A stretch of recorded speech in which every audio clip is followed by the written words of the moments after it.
Now we're going to look at our longer answer questions. Here we're asked to consider this function and to show that it's a continuous function. To show that it's a continuous function, we want to use the direct substitution property. Okay? That is something we would love to use.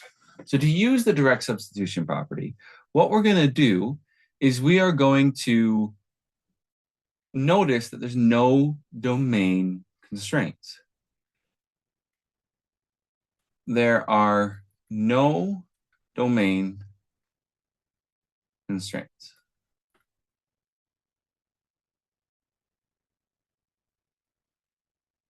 Thus, by the direct substitution property, we are continuous everywhere.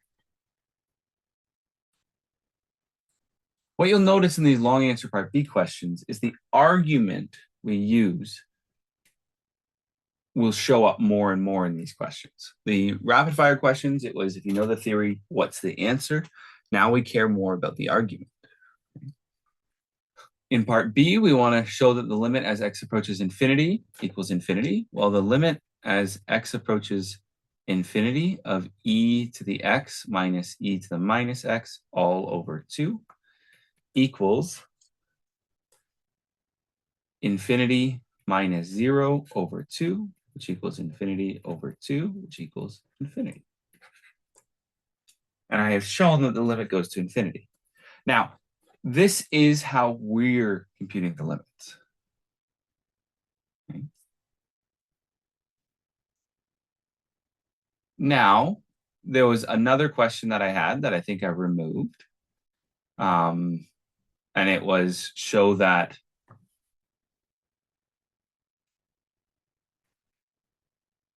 the limit as x goes to minus infinity of sinh of x equals minus infinity. And this here, if we have the limit as x goes to minus infinity of e to the x minus e to the minus x over 2, this equals e to the minus infinity minus e to the infinity over 2, which equals 0 minus infinity over 2, which equals minus infinity.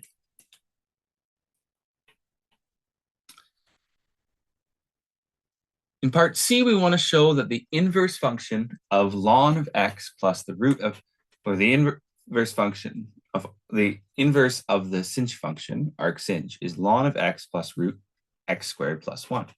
To do this, we start with y equals e to the x minus e to the minus x over 2. And you'll notice here, I required you to know what the sinh function is, and also know what the cosh function is. I haven't explicitly given you the cosh function, but because I expected you to know what the sinh function is, it's reasonable to think I'll also expect you to know what the cosh function is. Then what we're going to do is we're going to swap our x's and our y's. So x equals e to the y minus e to the minus y over 2, or 2x equals e to the y minus e to the minus y. And I'm going to multiply both sides by e to the y. Okay?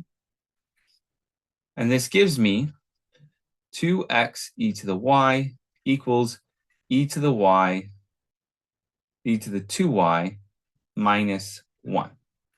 I'm now going to bring this over, giving me 0 equals e to the 2y minus, well, I guess here these should be e to the y squared. So it's e to the y squared minus 2x e to the y minus 1. Now, e to the 2y is the same as e to the y squared. But now what we have, if we let this be a, if e to the y equals a, then we have a squared minus 2xa minus 1, which is a quadratic. So we can solve it using the quadratic formula. So this implies that e to the y equals 2x plus or minus the root of 2x minus 2x all squared minus 4 times 1 times minus 1 all over 2, which implies that e to the y equals 2x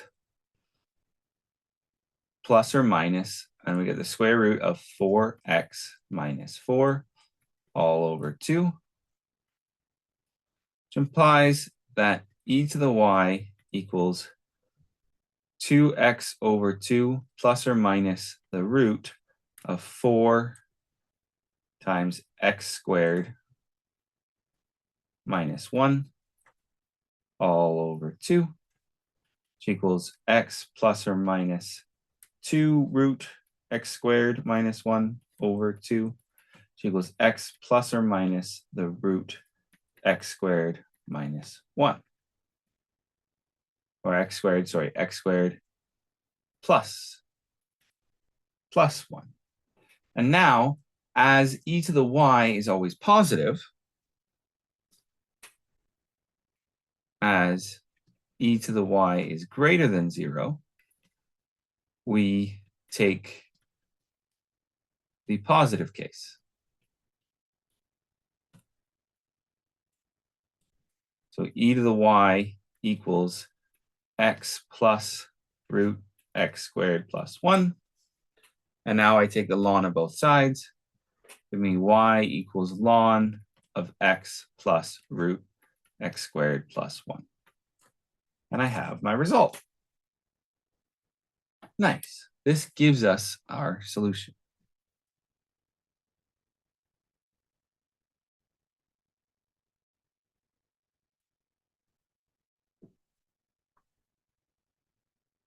Question 8. I need to compute my natural domain, and where I have a discontinuity, I need to classify the discontinuity. So here I have really interesting things here. So for ln of x,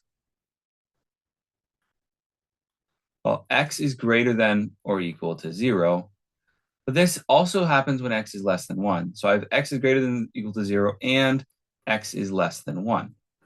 If I combine these two ideas,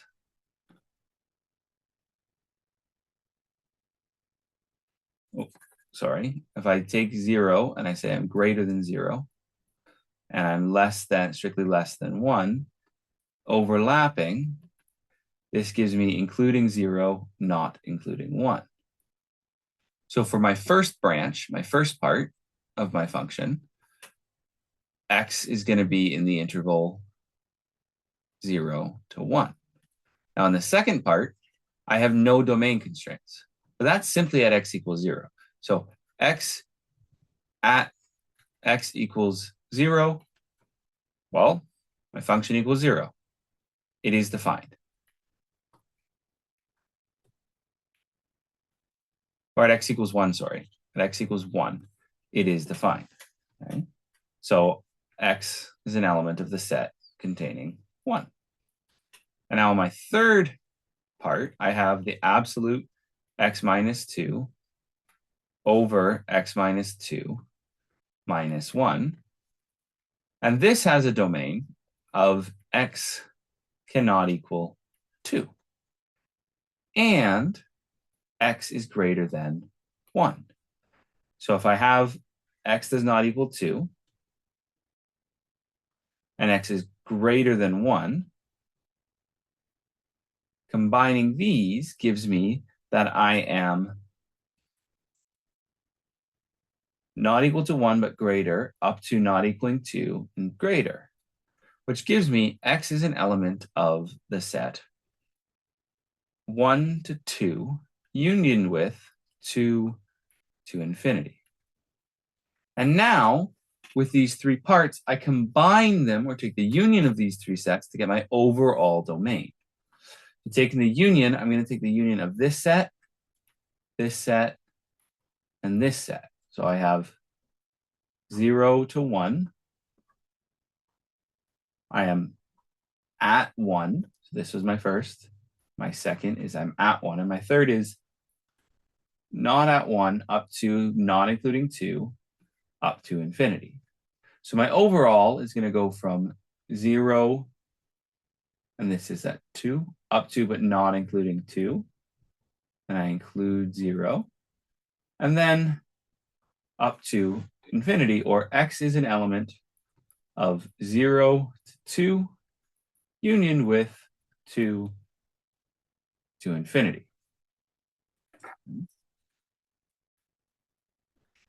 Now I have to figure out what my discontinuities are. Well, here I have a whole slew of numbers not defined. So everything up to here is not defined. So for x let in minus infinity up until 0, and including 0, the left limit does not exist. Thus, we have an essential discontinuity.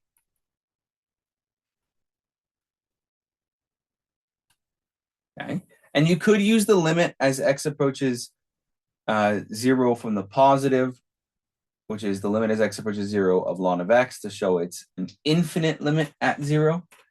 But you've classified it as an essential discontinuity at 0. Then we are continuous from 0 to 1 because ln is continuous. So the next place is at 1. We want to know at 1, what's my discontinuities? Well, the limit as x approaches 1 from the negative of f of x equals the limit as x approaches 1 from the negative of ln x, which equals ln of 1, which equals 0.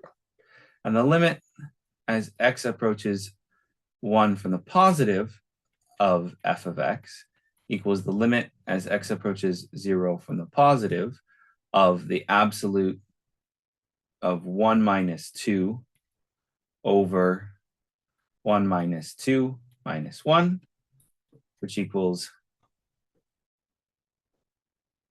the absolute of minus 1 over minus 1 minus 1, which equals 1 over minus 1 minus 1, which equals minus 1 minus 1, which equals minus 2. Okay, because it equals minus 2, as the directional limits, or as the limit as x approaches 1 from the negative of f of x equals 0, which does not equal minus 1, or minus 2, sorry, this is minus 2, which equals the limit as x approaches 0, 1 from the positive of f of x. The limit as x approaches 1 f of x does not exist. Thus, f is discontinuous at x equals 1. And as the limit as x approaches 1 from the negative, f of x equals 0, and the limit as x approaches 1 from the positive, f of x equals minus 2, we have a jump discontinuity.